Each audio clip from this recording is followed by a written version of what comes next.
I would like to welcome you at this pre-conference workshop. Like this idea came some time ago when we realized that so often we are coming to conferences just to do our thing, not really to bring something home.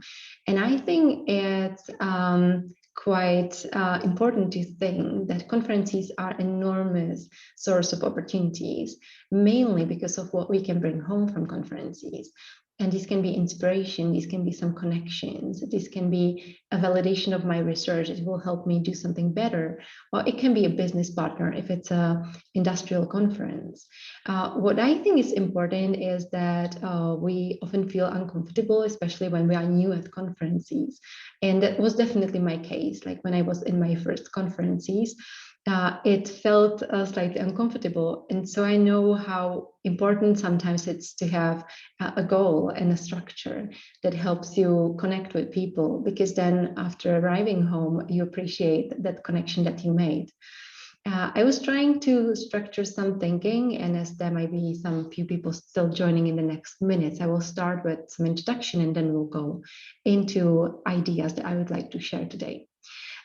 With the introduction, I think it's worth saying, so I'm one of the co-chairs of the Women Courage Conference, together with Olga, who is also here with us at the call.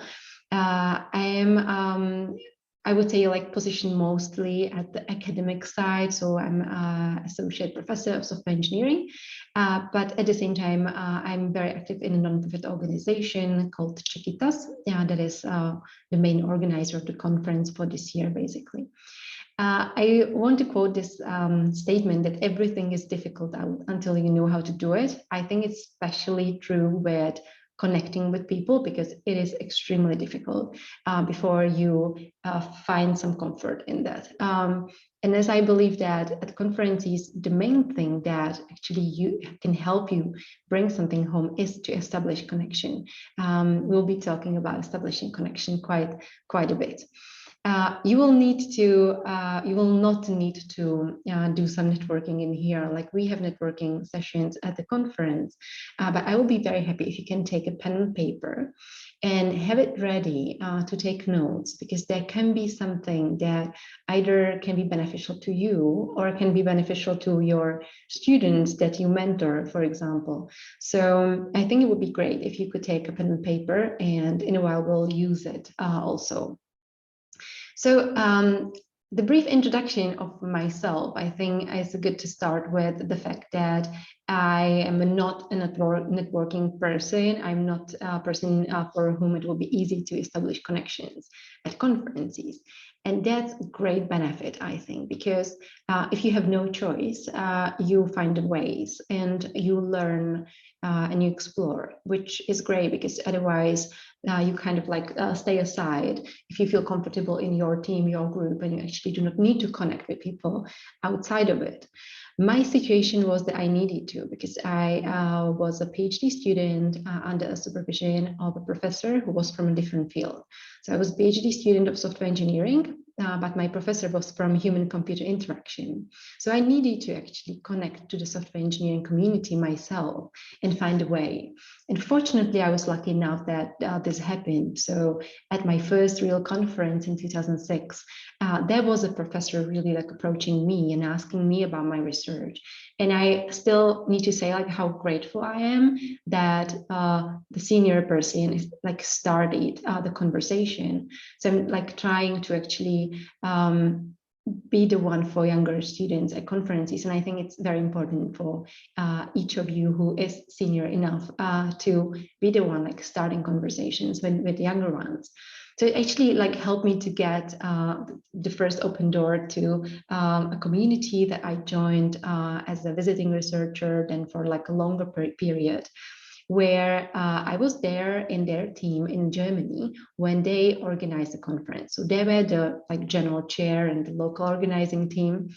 And back then, I realized how beautiful environment it is to be at the conference.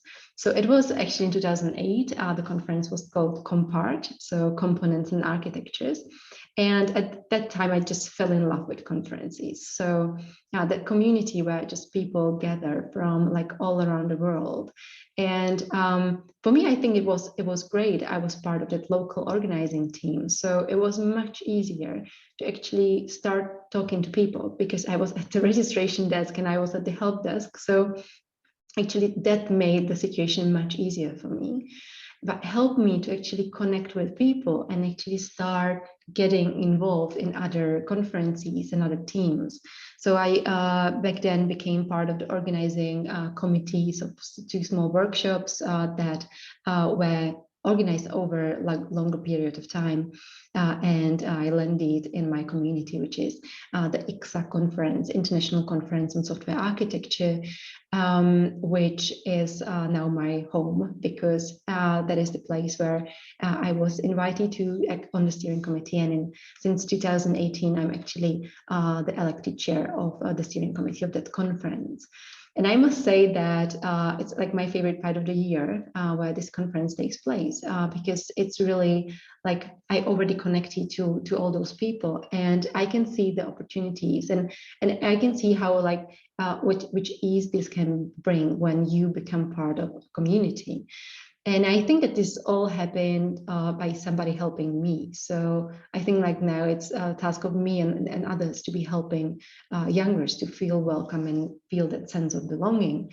Because what I think is that like, especially as like many of us are women in computing, it is often crucial whether we feel that sense of belonging within the community where we are. And of course, like it's worth doing the first step. But if you are in that community and you can help somebody else who is younger, you can help with that first step. It's absolutely welcome. So to open this like mini workshop, I would like to start with this claim that we are not coming to conferences to present our work, to like do something. We are coming to conferences to bring something home. And it's important to actually ask ourselves that question, like, what is it that I will bring home from this conference? Now, we are so often so busy that we do not ask ourselves this question. And then we might feel this dissatisfaction because once we arrive home, like things get crazy busy because you need to deal with that like 1 week of emails. And even like if it's just, like industrial conference and it's just one day, but that one day you need to actually work extra to do it. So like, if you do not think upfront, like what is it that I want to bring home from the conference, you might start feeling dissatisfaction from how much time it consumes and how little it brings. Now we collected these like points and we also put it actually on the conference website and platform for the Women Courage Conference. That can help you think like, what is it for me specifically? I think that like ultimately it is to develop connection that will have an impact on your career and life. So it doesn't need to be just career. It can be also life, but it just depends on everybody specifically. For many of us, it's inspiration. So we want to get inspired, but then actually it's important to know what to do with that inspiration. So do I want to, like myself, maybe create a talk that is inspired by what I've heard at the conference? How do I want to use this inspiration? Maybe just committing to share something within your team at work or at university will help you be more committed to actually focus on what kind of inspiration is there for you. Then can be like, I think for many people, visibility, also like in the business setup, like to be seen, to be visible. But again, like then you approach maybe different connections and conversations in the conference than if your main goal is inspiration. It's definitely opportunity, like to join something. Again, it's good to know like what I have capacity to join and what I want to join and what is it that like maybe who is the person that I might try to connect with at the conference if I want to join, for instance, an organizing team of that conference for the next year. Because honestly speaking, like conferences, for example, like Women Courage, like conferences are driven by people who are volunteering. And you will not be rejected if you want to volunteer. It's more about like the kind of role that the people running that team will be able to offer. So of course, like you cannot volunteer with saying, I want to be the general co-chair of the conference, but you can volunteer saying like, I'm ready to help. Like, what are the opportunities? These are my competencies. And like, I think that myself, like I would be very like humble and feel, you know, like a lot of like being really shy to propose that. But now when I'm more senior, I recognize how like you can really like stand up and stand out from the crowd by really offering to volunteer. You do not need to wait for somebody to invite you to be involved. I think like for many people, when they say, I go to the conference to present my work, that's it.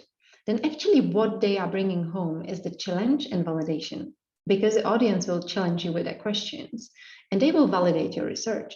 And actually, if you know, okay, that's what I'm bringing home, it's the challenge and validation, I would maybe phrase my, like talking about my work differently, right? Than if I knew that I'm coming to inspire others. So it is really like driving also the way you want to present your work at a conference. And then on conferences like Women Encourage, I think it's definitely like encouragement and support. But if that's a goal, like you want to bring home some encouragement and support, I think it's great to propose some improvements, for example, of the Slack channel, Slack workspace, and say, could we please like create a new channel called encouragement and support? Or just support. And we can do that. We are very happy to like create new channels that are there for you to actually help you achieve the connection, the kind of connection that you came to the conference for. Now, what I believe is, yeah, we have it on the conference platform as well. So we put some of those bullet points on the conference platform. So you have some reminder during the conference. What I think is that sometimes these are too general, right? These examples. So I put also some more specific examples, and then I will want you to use your pen and paper and actually think, what could that be like in general? And what could that be specifically for Women Encourage that you can bring home from the conference? So those examples, like more specific, like for some of you, you are maybe sharing very interesting content on Twitter, and you would like to have some more followers. You would like to have some more people like, you know, like following what you are doing, because it is some effort for you to collect the content to inspire others. So it's actually good to think about that. Yeah, maybe I want a few more followers. Or you have written a great paper and you want people to read the paper. That can be like a very specific goal that you can have at a scientific conference. Or you would like to get invited to speak at a conference that other people are organizing. Or you would like to be nominated maybe for some award, or you would like to be known. You want certain people to get to know about your work. Or you want to join some project that other people are working on. And the project can be really an organizing team of a conference of the next year, probably. You might want to be invited to some places, to some boards, to some committees, or you can just be interested to like share what are your activities with people, because you want to raise awareness about, for example, helping children in coding or other activities that you might be doing. Or you just need people, maybe you are running a study and you need people who will fill in your questionnaire. So like these are like, there are so many things actually can happen and you can benefit mutually at a conference from establishing those connections.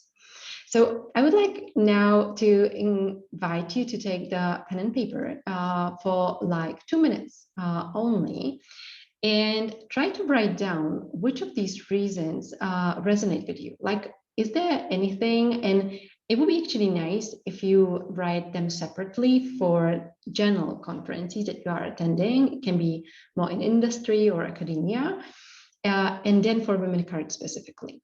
And you do not need to share it with anybody, but just take a pen and paper, and if you can just note them down, and I will just screen this general bullet points that can help to guide you.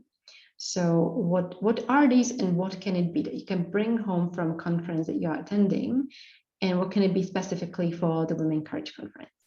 Now I'm giving you 2 minutes.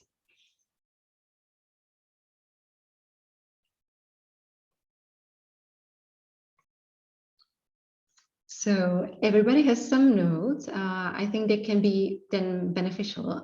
If anybody was willing to share them in a chat, we'll be happy, but you don't need to. And we now go into like more specific tips because what I believe is that a structure liberates.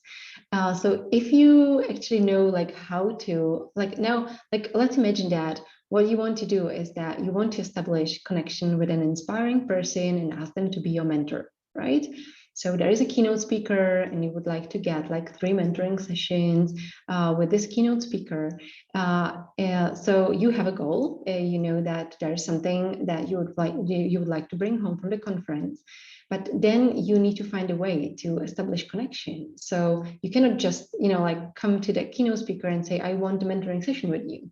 So it's more like establishing a connection, starting a conversation, and then actually finding out through the conversation if it's appropriate to ask for such a thing or not. So how to do that? And when I say structure liberates, I mean that when you know what can be the steps to connect with people at conferences, then it can really help you not to feel so nervous about it, at least if you are like me. Like for me, it's very difficult to start a conversation at an environment where there is nobody I would know. Like when I'm in an environment where like I know half of the people very well, like I'm very comfortable opening conversations with anybody.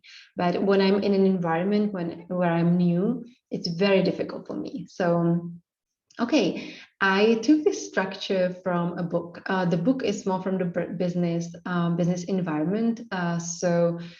Maybe not all points are absolutely relevant in the academic conferences, but I think that many of the tips are really good. And some of them I try to like restructure and highlight those that I feel good and I feel very useful, but I like kept like many of them, even if I wouldn't use all of them. So let's go through the structure. And I think already like having these 6 points is quite a good start. So the first point is preparation, where you need to think before you come to the conference. Really like what kind of connections, with whom, etc. you would like to try to establish and why actually. So we answered the question why, and you saw like the why is very important, because without knowing that I have this goal, I want this mentoring session offer with that keynote speaker, it would be more difficult for me to navigate and also to find courage to start a conversation. Now there is an action time, opening the conversation and like how to do it so that it's not so awkward. How to be interesting so that the other person wants to talk to you, because you definitely do not want to start a conversation with somebody so that that other person feels uncomfortable and want to leave the conversation. How to know when to leave the conversation, when to stop it. How to build meaningful relationships when you find that this connection works really nicely, and how to maintain the connection. So that's a structure also from the book. The book is called Never Eat Alone.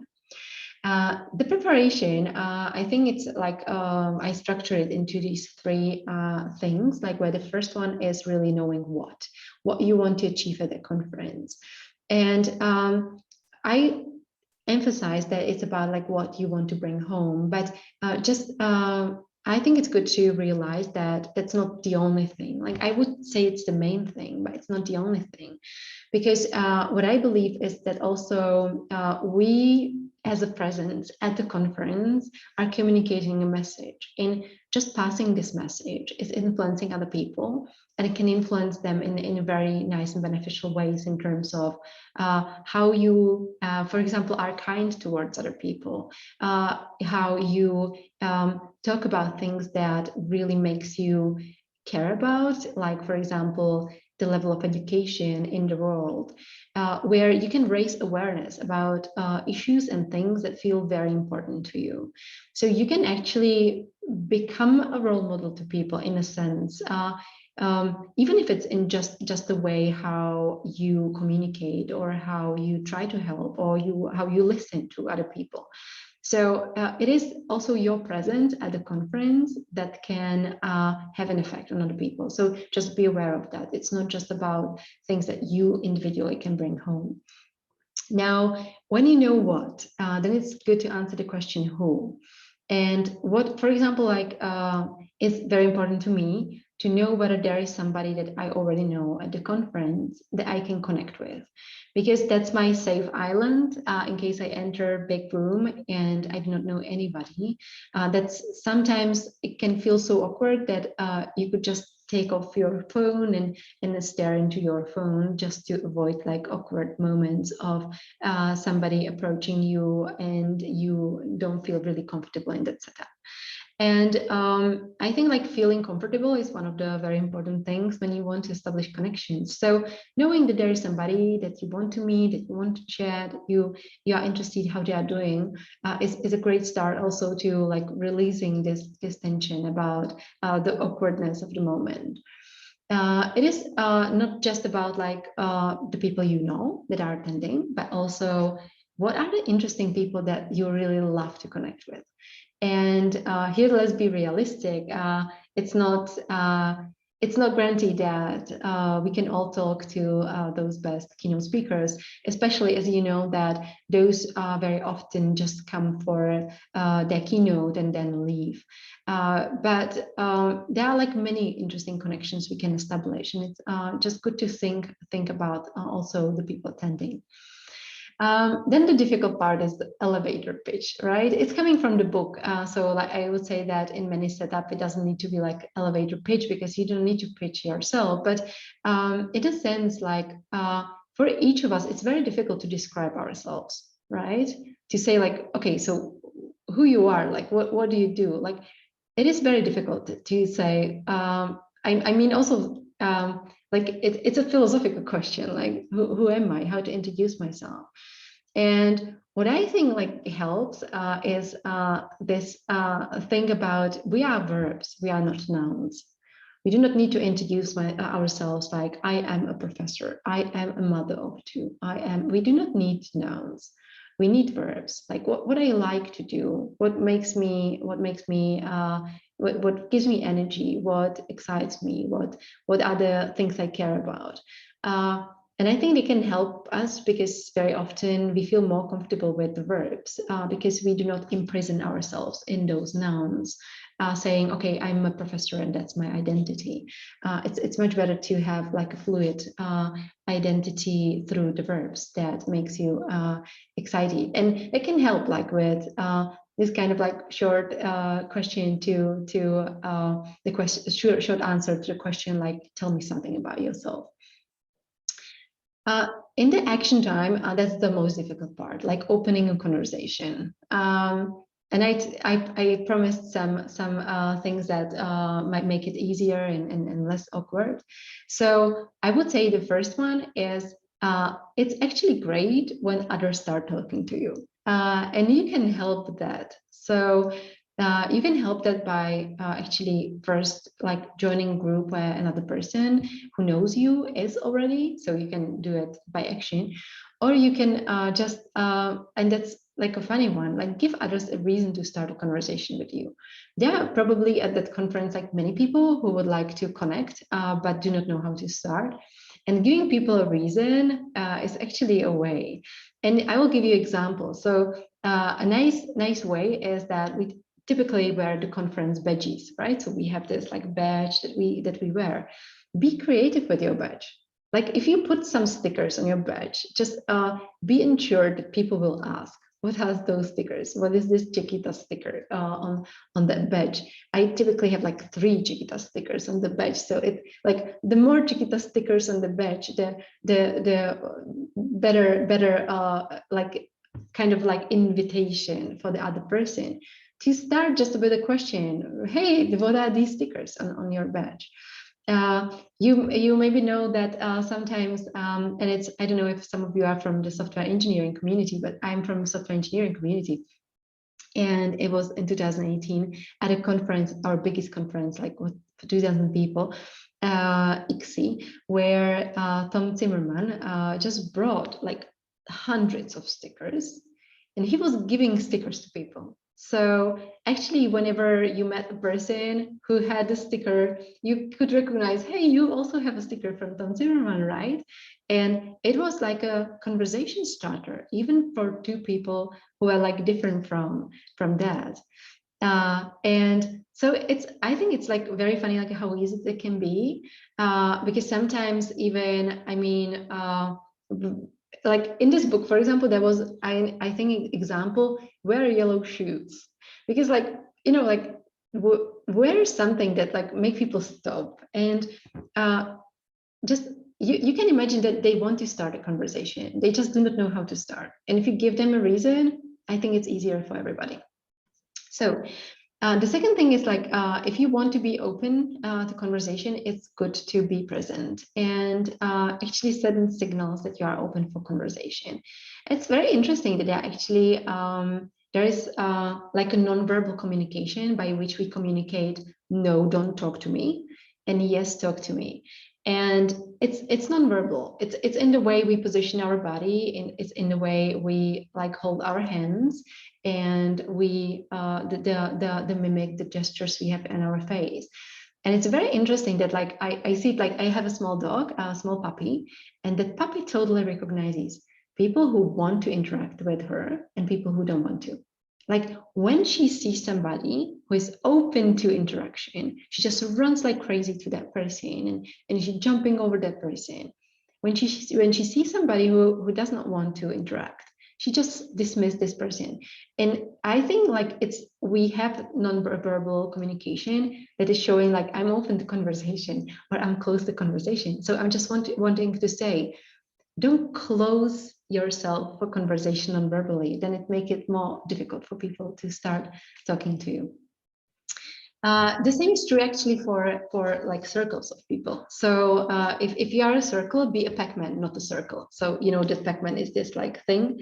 So be a Pac-Man, not circle. So when you join a circle, open the circle so that another person can join the circle. So that's then in the tips for conference masters, that it's actually good to be that like Pac-Man officer. Like you just come to a group of people and you create that Pac-Man. You open the Pac-Man.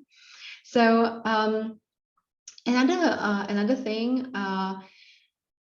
Now you said that that person has an interesting sticker on the badge, but like how to actually continue. And some like easy things for opening are these keywords like when, where it's like work, hobby, education, and network, which is like deepening gradually the connection. Well, like work, that's very easy. Like we are often at conferences for work. So like asking, hey, and like what's your organization and what you're doing, and then it's like it's a very easy question, right? Then asking like what do you enjoy is a bit deeper one, right? Then what are the things that you like to learn about, that you like what is your growth actually, and then what is your network, like are there any people that you know that I know, like are there any connections? Because in the end, these like connections are what help the connection to be remembered. So if you find out, yeah, okay, so you are sailing and I'm sailing too. Where did you sail the last time? When do you typically go? You know, this helps to then create like a very natural flow of interaction. So that's like from the book. Okay, so you can use this like one framework. Yeah, and I didn't have some other questions that are actually helping me because I wouldn't ask like what are your hobbies, but I can imagine using similar questions, but in the setup that feels more comfortable for me to ask. It's on the next slide. These like connection moments are actually very, very helpful. That's this like, oh, you have children, I have also children. And like this kind of like connection where you find any kind of thing that makes you similar and connected and going through similar experiences is very helpful. And I think it's just great on conferences like Women Courage that there are stories behind each one of us that we actually, by just sharing them, we could so much inspire and encourage and support others. The last point I think is super helpful, because when making the connection more meaningful and conversation more meaningful, also for the other person in the conversation, they find their time being spent very well when they know they helped somebody. So asking for an opinion that can then help you is actually also giving this other person the kind of like feeling that the conversation was meaningful. And I will also like show you some examples on the next slide. I will in this. So what I did this in this like presentation, I also included like a section at the end of this presentation then about bravery, because I think this is act of bravery. Sometimes it works, sometimes it doesn't work out because that other person might not be interested in talking to you, but that's not the reason to stop trying. That's not the reason to stop trying. Quite the other way around. By trying to establishing connections at the conferences, you are training your bravery muscle, because it is brave to do this first step. And training your bravery muscle is actually, I believe, one of the most beneficial things for becoming successful in your career, because so often we dismiss an opportunity because our bravery muscle is not strong enough. And another point is that we are entire human stories, and especially I think in the conferences again, where we come to share and interact, like Women Courage definitely, then it's actually beautiful to be in a conversation with another person and be really interested in what they are going through and what kind of like maybe help or support we can be for each other. So now I said structure liberates, so let's go through some other points that give like structure to establishing connections. So this is from the book, but these questions are from me that like help me. So what helps is the first to think of a plan or think of a few questions. Because sometimes, okay, you're fine with the question, okay, what's these stickers? But what can be the next question after your work if you're not comfortable asking about hobbies and education?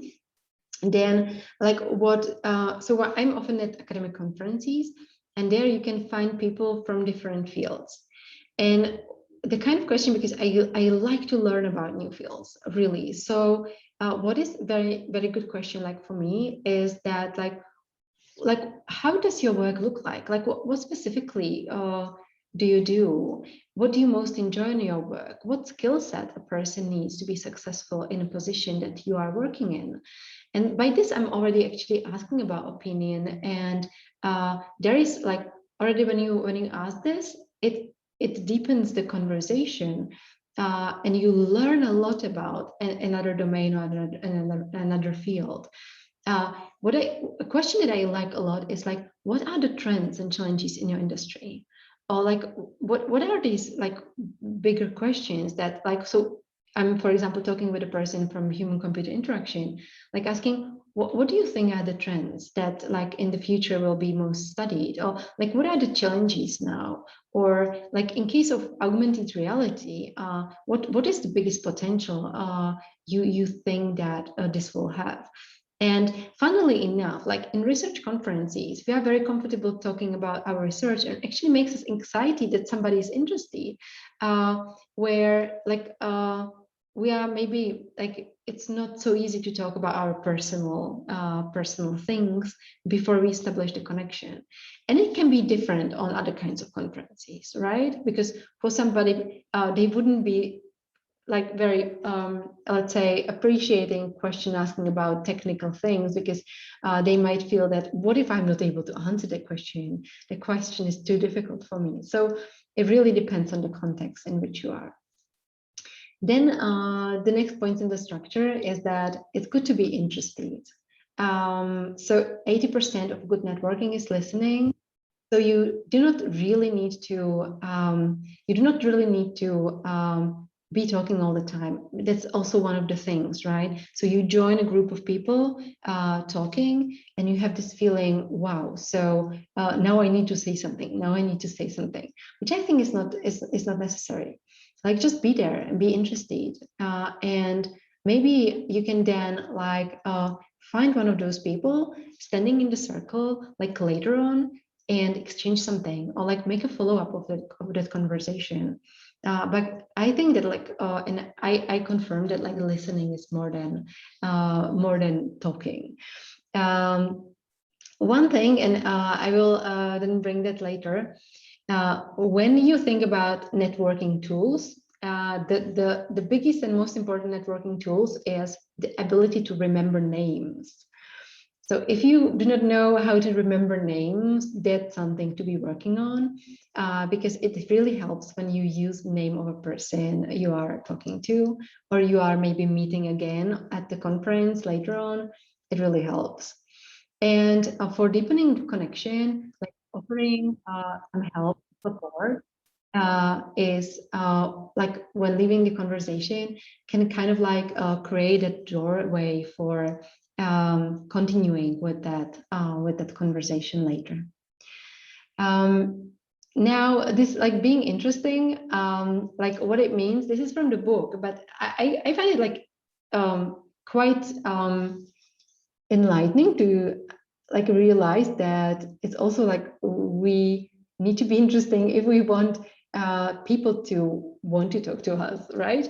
And the thing is, like, we are all interesting, but sometimes we maybe spend time talking about something we are not really excited about, and then that thing, that part of our life that makes us really inspirational, is left out.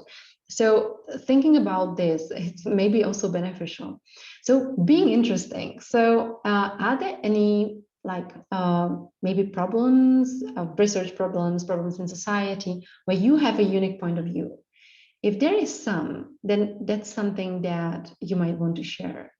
Are there any unusual experiences that you expose yourself to that are not so common? If yes, that makes you definitely interesting and inspiring for the people. Also, if you have some credible expertise on a certain topic, again, that makes you interesting. That book like emphasizes also this GVAC, which is that like people can spoil everything if they do not like talk with that generosity and vulnerability, accountability, and candor. So like playing a game, pretending something is not a way to establish connection. So when we talk about like being interesting, it's not about pretending to be interesting. It's about like finding what is interesting about me that could inspire other people. And there is like for everybody in the world, there are things that are interesting about them that they might not realize. Now with this, I recommend one thing, and you might note that down and decide whether you want to do it. And that is in your network, whatever the network is, it's a homework. You might do it or not. Whatever network is, maybe you have like your Facebook profile with many friends, or on LinkedIn, or in a Slack of a company in the random channel. Give a question to people. What would be the 3 keywords that they would describe you with? It can be verbs, it can be nouns, but it's actually very, very, very interesting to find out what other people find interesting about you. Because we often live in an identity, for example, that people appreciate most on me, this and that, but we never reflect it with reality, right? There might be so many other things that people find interesting about you, or how people would define you, that you never realized, you never asked about. And when you say, yeah, it's a homework, it's not that I would like to know, but it's a homework, let's try. You can drop me a direct message, or you can write it like publicly. You can learn very interesting things about like how people perceive you. And I think this would be very nice things. So, okay, to learn about yourself.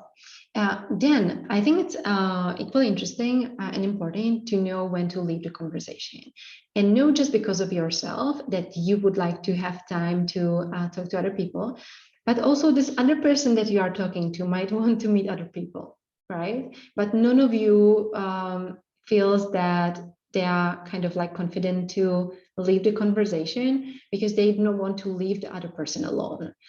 And there are actually techniques how to do that. So one technique is that if it's like a two of you and you are talking together and you want to leave the conversation, if you see a circle of people that you know somebody at, it's actually good to join them. Because when you join them, it's like the two of you plus that other three people talking. And it's now like five people talking. And it's much easier to leave a circle of five than to leave like a pair of people, like two people talking with each other, because it's really like can be unpolite to leave that other person alone. So this is a way, how to leave a conversation, or you just Google how to leave a conversation, and you can find some other tips. It's actually good to also know like how you realize that it's time to leave the conversation by having these like because sometimes you haven't asked that important question yet, so you want to ask it before you leave the conversation. This point about building meaningful relationships is that like we as people are whole human stories, and it doesn't need to be just about work. That is the level on which we connect at conferences.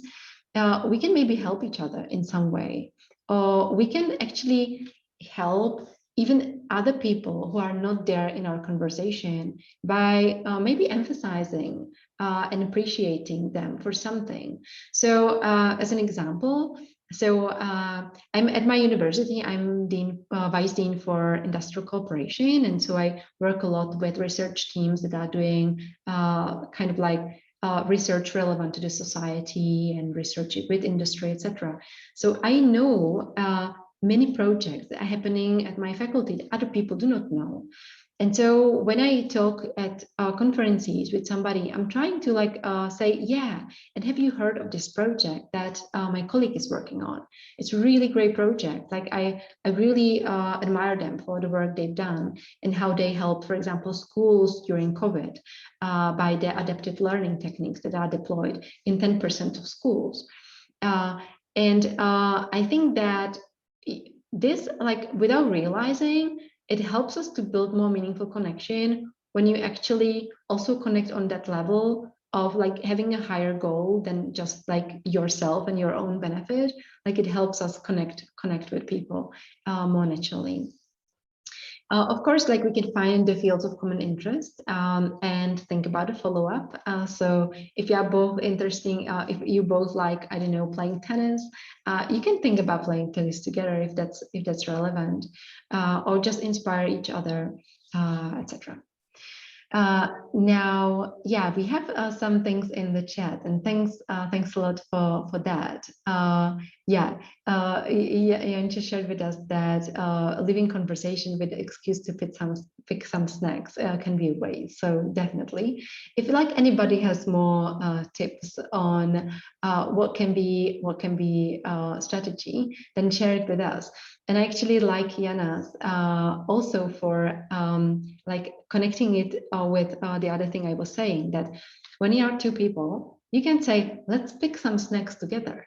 But when you go to the snack line, there is immediately more people. It's not just the two of you, right? So then it's easier to actually like kind of connect with other people in the queue, and then leave that conversation. Thanks, Olga, that a proper and firm handshake, depending on the location in Tustin, can be great start and finish. That's a great one. Yeah. I think it's actually also like learning about what are the nonverbal aspects of communicating in different cultures. you can like, I think it can be also a nice question to a person during networking, like saying, yeah, so you are from Pakistan. Like, what are the actually habits of people when they greet each other or when they say goodbye? Like, how does it work in your culture? I mean, like asking these kind of questions is like very enlightening, like for you and understanding other cultures, but also like helping you to understand that maybe the other person is already like ready to leave the conversation, but you just did not understand the signals. Yeah, and maintaining the connection is yeah, so this is coming from the book. Yeah, not always you need to maintain the connection, but when you decide to, it's actually good to do it quite fast.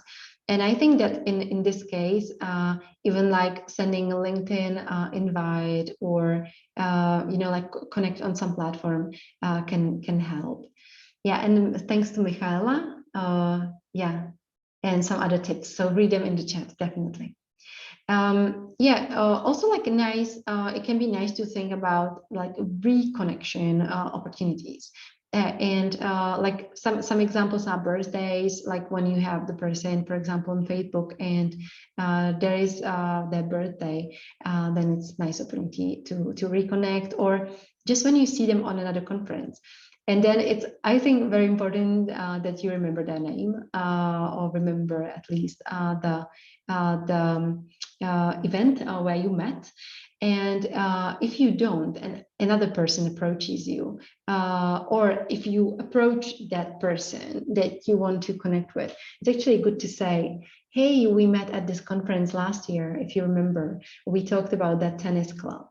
I think it can help the person, again, like not feel too awkward when you just say, hi, long time no see. Then it can be uncomfortable to the other person if they don't remember. Yeah, let's think of that too. And the networking tools, I would say, let's start on remembering names. How to do that? It's not easy. I don't know. I'm not good at remembering names, but we will be talking today about growth mindset, and growth mindset speaks about the power of yet. So you should never say, I'm not good at remembering names, but rather saying, I'm not good at remembering names yet. So the power of yet is the hallmark of growth mindset. Okay, yeah, like some people sometimes discuss like, should I have a business card or not? What the book is saying, and that's a good point actually, is that like if there is a logo of your project or institution or something that you would like to like emphasize, like this is a visual. Like the card is not about that the person will store the card and use the card, but it's like actually like having this accompanying like a visual that make it easier to be remembered, or then when you contact that person on LinkedIn the day that they remember, okay, like this was the person.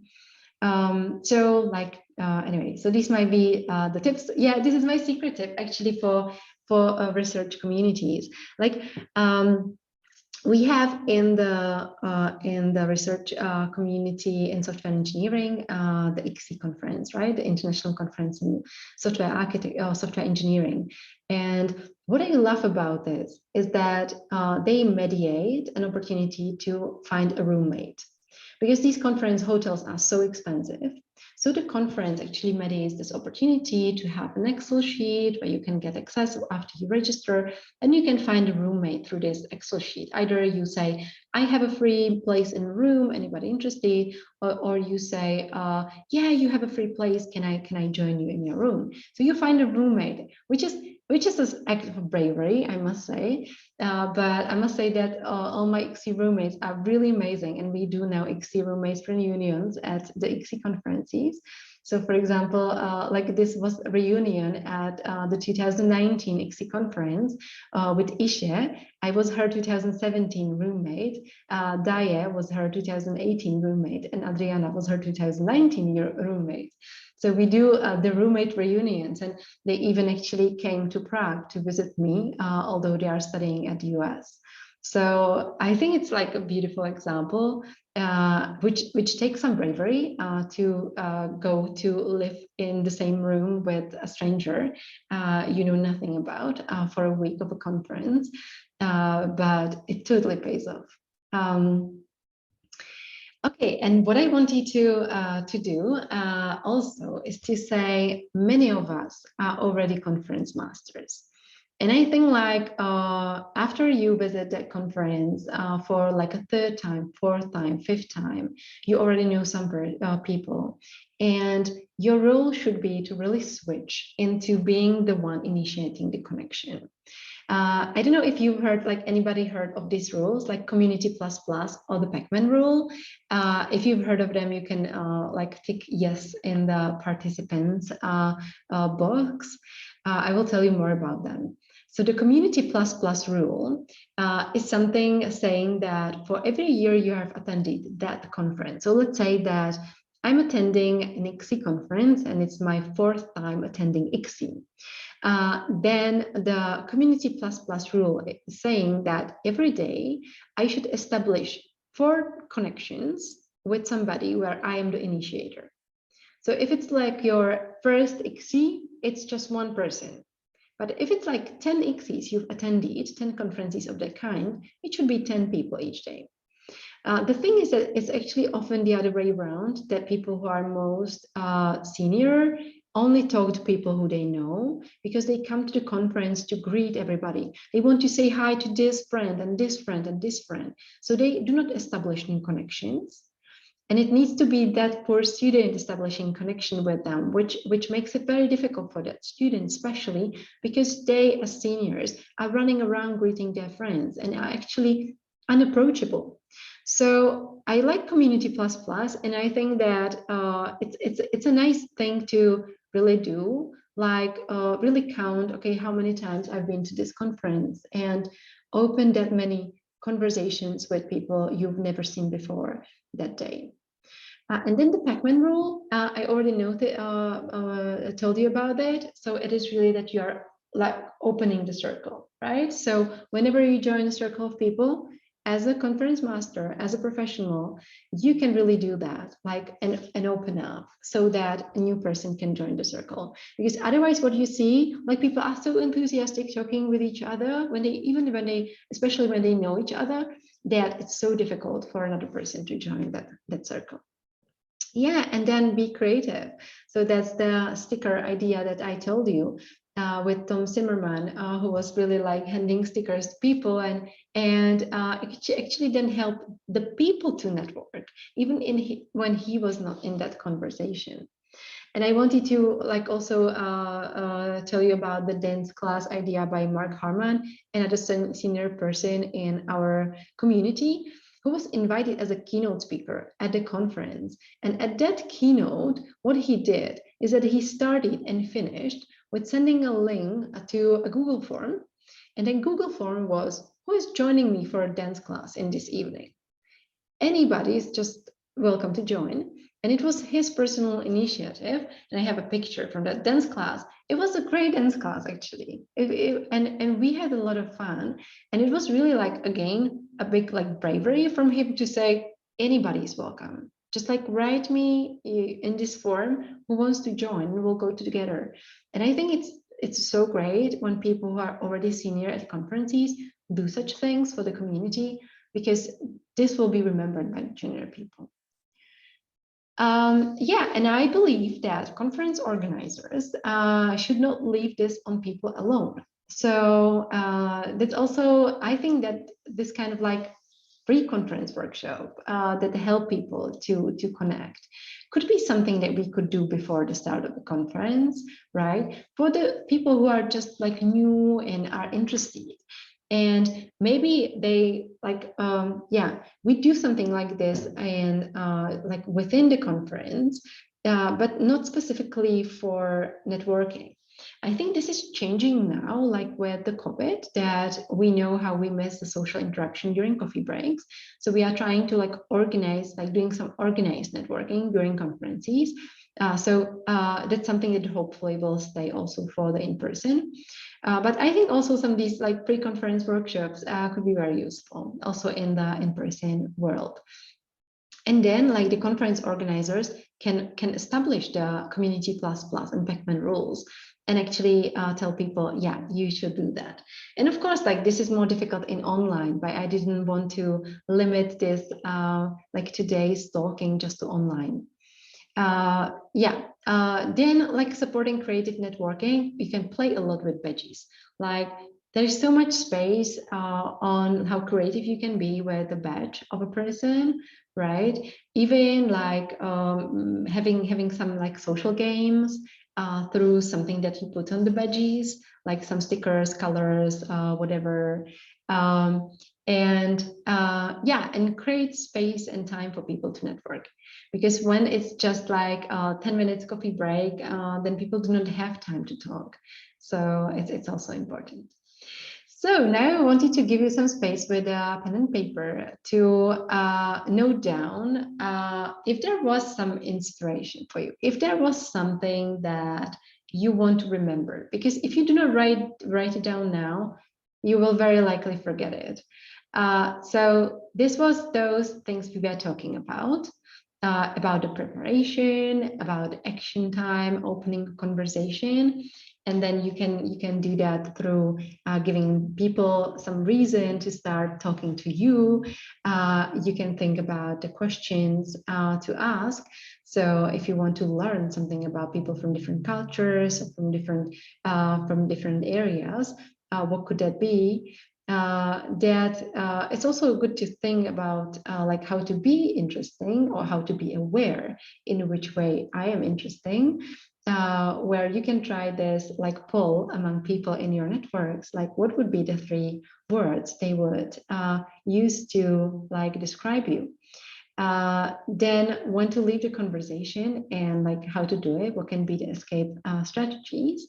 And not only because you want to escape, but you want to give the space to that other person to meet other people.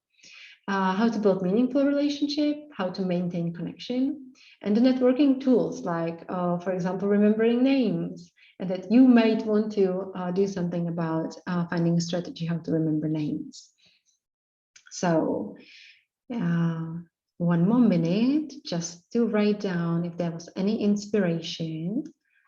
Let me put it this way. What were the 3 most inspiring things that you've heard? What were the 3 things that you would like to remember when attending a conference, whether it's the Women Courage or another conference? What are the 3 things? Or what was surprising? Just write it down. Okay, so I wanted to give a few more tips. And one thing about this perfection versus bravery, because it is an act of bravery to be connecting with people at conferences. So the first, like the inspiration, there are so many beautiful sources like from which to take inspiration. And like it occurred to me also that I never tried to really think about like how to benefit more from conferences, right? Like I was happy from what I was getting, but I didn't really think that, oh yeah, that would be interesting to, for example, like get mentoring with this person or to join a project that they are working on. It never occurred to me to think about this way. So maybe there will be other people like this here with me in this session. What I would also recommend, the same way as with conferences, I believe that when we are thinking about like, are we really like visible at the conference in some way? Then the biggest point of visibility is a talk that we might be giving. If it's a research conference, then like really many people are giving a talk, they are presenting their research. And what we see very often, unfortunately, is that they just waste their time because during their talk, there are like 100 people in the room, and most of the people are on their laptop, just doing emails, not paying really attention. And now when you think about that, when you are that person talking at the conference, presenting your research when it's like scientific conference, and you actually raise that potential, like 100 people. Like just imagine like what would be, what, like if you just counted in money of like that time of so many people, yeah, they can give you full attention. But it's not easy, right? And now the thing is, did we really do the best we could to make them listen so that what we say is relevant to them? Like, did we really did our best? And what I see in scientific conferences more and more often is that the presenter tries to survive through the presentation rather than really thinking of that audience and doing something for the audience, like bringing them the insights from their research that they can further leverage in what they do. So that so often after research talk, it is a waste of time for everybody, and especially for that person who was presenting and spent time preparing it, but not really thinking about the audience. So I definitely recommend this talk. I put it on the slides, and I'll be happy to share the slides with you. I can actually do it right away to the chat. So yeah, you will see it in the chat. Where I totally recommend this talk about how to give a great research talk. Absolutely. So if you are in research or you have students, this is a great one. It's about like that research is actually about communication. We do research in communication, and we also like spread research results in communication. So it's important to know how to communicate it. And even if you are not a researcher, then talking about your work and your projects, it's a similar thing, actually. Even in a small talk at a conference break, you want to actually emphasize the main idea. You want to emphasize why it's interesting and challenging and relevant, and that you have a clear vision how to improve the status quo, how to improve the situation, which is actually sometimes what really also lightens you up when you are speaking, because people see that this is something that you are really passionate about, and it makes you rememberable. So that's one tip. And then another tip is this was a recommendation by Alexandra Srebrenik, who is our poster co-chair, together with Federica, who is here with us. I'm not sure if Alexandra is here, didn't check. But he recommended Feline Hermans, who is also giving a tutorial or workshop at the Women Courage conference on her programming language. And she has written a research paper, actually a paper in a journal called 10 Simple Rules for Getting Started on Twitter as a Scientist. And it's very nice. It's like a very nicely written with very good insights. And I totally recommend reading it. So it's also a nice inspiration that you can use, because nowadays, I mean, like we are publishing research results so much. And it's the same with companies. Actually, we are starting new companies. There are so many companies doing similar things. And if you want to really bring visibility to the uniqueness of the activities you are doing, and it doesn't need to be work. It can be the way you are parenting your children. It can be the way you are building also a career in, for example, music. I think that this ability to inspire others through the ability to communicate it also in global platforms like Twitter can be very useful. And like not all of us are interested in it or have time to do it or want to do it. It's absolutely fair. But many people would like to, but don't know how to start. So this can be a great kickstart. Yeah, and now the few last slides on this brave, not perfect. I mentioned a few times that yeah, we need to train our bravery muscle if it's not so natural to us to connect with people at conferences, because it is not easy. I love this book by Reshma Surjani, who started the Girls Who Code in the US. and who wrote the book Brave Not Perfect. Again, recommending this book really, especially when it comes to girls and coding. But I mean, like, I think it's relevant in other areas as well. What was for me the biggest learning from the book is that perfectionism impedes excellence. When we talk about brave, not perfect, then it's that we often lock ourselves in this like perfection mindset. So if I cannot do it perfect, I will not do it at all because I'm afraid that it will be like shameful and I will be too shy and this will be embarrassing and this will be awkward. And then I don't go into that situation at all. And what this like inside perfectionism impedes excellence is saying is that perfectionism makes us overthink, overwise, and overanalyze to the point where we drop from the excellence game. So we actually make ourselves to drop out from the community just because we were waiting for the perfect moment to start talking to that person. Yeah, thanks for that comment, for like watching Reshma's TED Talk. I totally recommend it. You can maybe, Simon can even put the link to the TED Talk in the chat because it's so well done. She's an excellent speaker and she's so inspiring. Now, like, why is this also problematic is that perfectionism labels mistakes as shameful and to be avoided at all costs. That's why it's so often like so hard for us to start a conversation because we feel that it's shameful if that's awkward and if it doesn't go wrong, it doesn't go right. But in the end, actually, like learning and progress in the 21st century is not possible anymore without making mistakes, right? And so it's so important to train this bravery muscle. And I would say that starting a conversation with strangers is the best possible ever way to train your bravery muscle.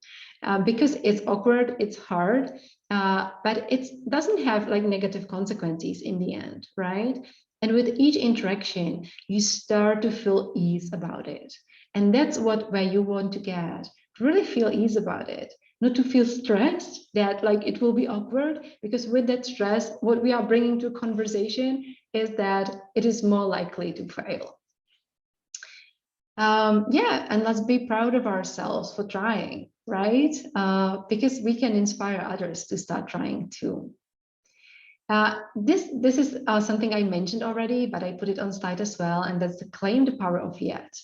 Maybe I'm not good in remembering names yet. I'm not good in starting conversations at conferences yet. The growth mindset is saying that, yeah, it's about like I want to or I don't want to. It's not what I'm good at, I'm not good at. And practicing these small acts of bravery is possible also outside conferences. So for example, what works nice is small talk with person selling you coffee, or maybe fixing something yourself, even if you're afraid that you will break it. Practicing the small acts of bravery is very nice because bravery is what makes your life interesting and truly yours. Okay, wonderful. So I wanted to do like one thing now, if you agree, to just put you in breakout rooms, just of like 3 people in one room. If you don't want to talk, you don't need to, or maybe 4. But if you would be willing to share what was inspirational for you about this session, like was this something on your list that was inspirational for you? I think it would be good to give you opportunity to say it loud to other people, because that will help you remember it. So now you can take a look at your paper and think what it was actually, and if from this like bravery, not perfection, there was also something that you would find inspirational. And yeah, I will just create this few rooms and we will do it just for 6 minutes. It will be very short, just like 4 people, 6 minutes. And I will, or maybe 7, and I will see you back in this like 6, 7 minutes. So opening the rooms now.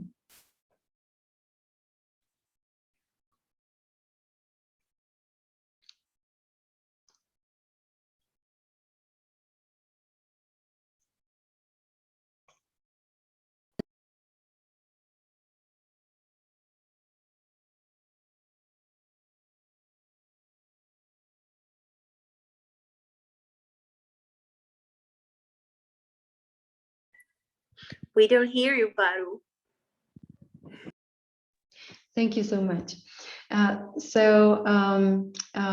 breakout rooms will close in less than a minute, but I think like I can start wrapping up and they will join us in a little moment. So now we are getting ready for the conference, right? And there might be some of you who are not joining the conference, but I think like many of you are. So it would actually be also nice if like within the Slack channels of the conference, you would share with us anything that you maybe like found inspiring or you would like to bring from the conference. If you are willing to do so, we'll be very happy. So we have the community space. We have the community space channel in the Slack. So if you are willing to share in the community space and maybe also refer to this gathering we had today, we can share the recording with others if they wish to take a look. Yeah, now I think others are joining. Yes. Hi, everybody. Welcome back. So I just started speaking and saying that this is time to wrap up the session. I'll be really happy if you still like anybody wants to say something, want to comment on something. If you just put the raise hand, and I'll be very happy to like give you space to say anything. We have at the conference the community space Slack channel. It would be great if any of you was willing to share some points that you find interesting. So if there is anything you would be willing to share, we'll be very happy because it will bring some like more aliveness to the channel. And if you see anybody sharing something from today's workshop, please respond to it so that it's not just this like, solitaire comment, but if you would be seeing it, please respond to it and add some comment to it. Yeah, and with that, I give some space if any of you wanted to add something or ask a question, and wrap up with this. And I'm also stopping a recording for now